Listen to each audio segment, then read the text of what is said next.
My husband and I have been driving trucks together for years. We're a team, hauling loads across America, sharing the road, and all the adventures that come with it. Life on the road isn't always easy, but we've built a routine, a rhythm. We trust each other with everything, especially when things get tough. It was late spring. We had just picked up a load from Illinois to take to Missouri. That night was special, our anniversary. After hours of driving, we decided to stop at a roadside diner just outside Springfield. The place was small, but charming, with warm lighting and a jukebox in the corner playing old country songs. We ordered burgers, shared a milkshake, and even splurged on a slice of pie each. It felt good to celebrate just the two of us on the open road. The night before, however, had been anything but celebratory. While parked at a truck stop, we had an altercation with another truck driver.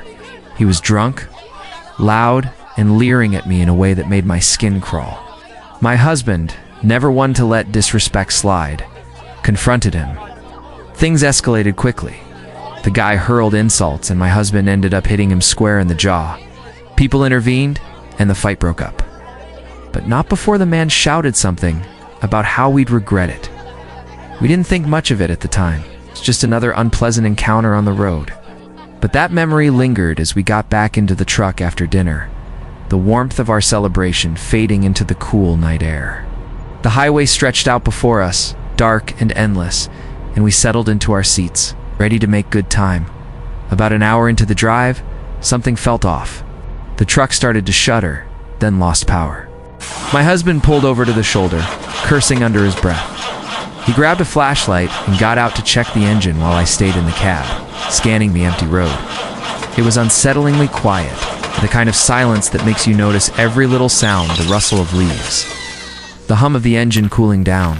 He came back a few minutes later, his face grim. "Something's been tampered with," he said. "The fuel line's cut." My stomach dropped.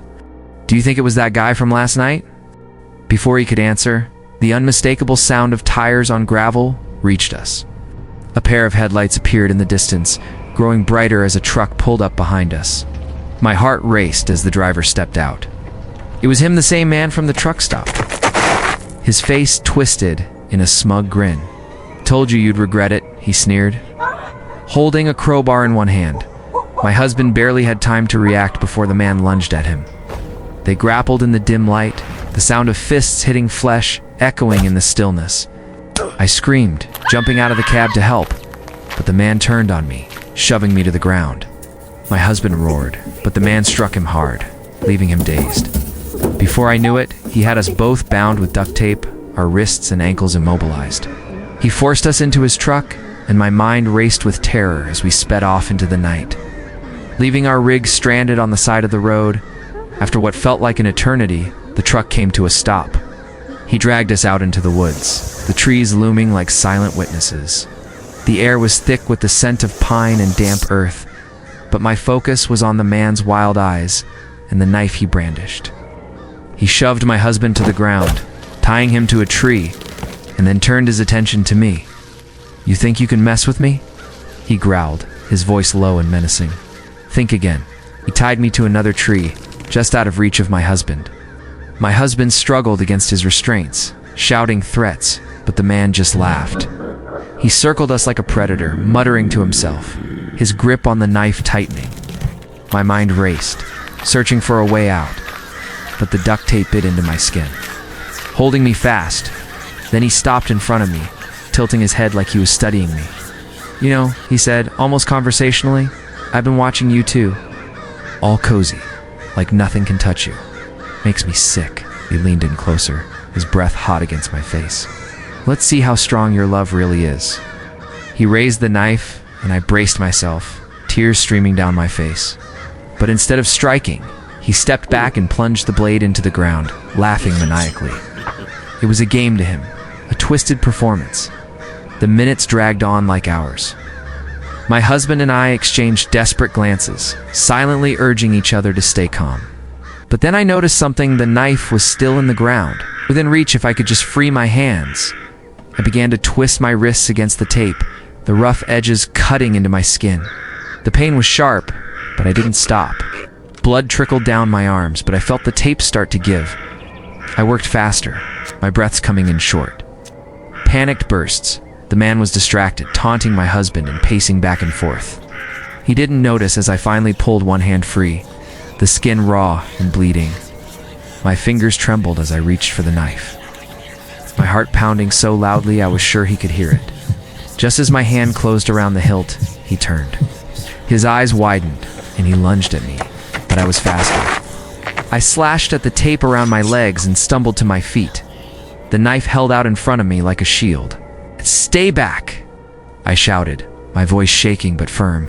He hesitated, his bravado faltering for the first time. My husband, still tied up, yelled, "Run! Get help!"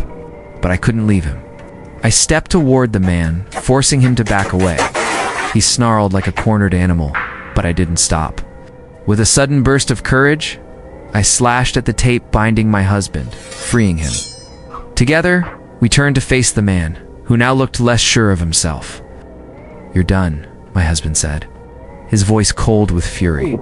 The man hesitated for a moment, then turned and ran into the woods, disappearing into the darkness. We didn't wait to see if he'd come back. We stumbled back to the road, bloodied and shaken, but alive. A passing driver eventually stopped and called the police. When they arrived, we told them everything.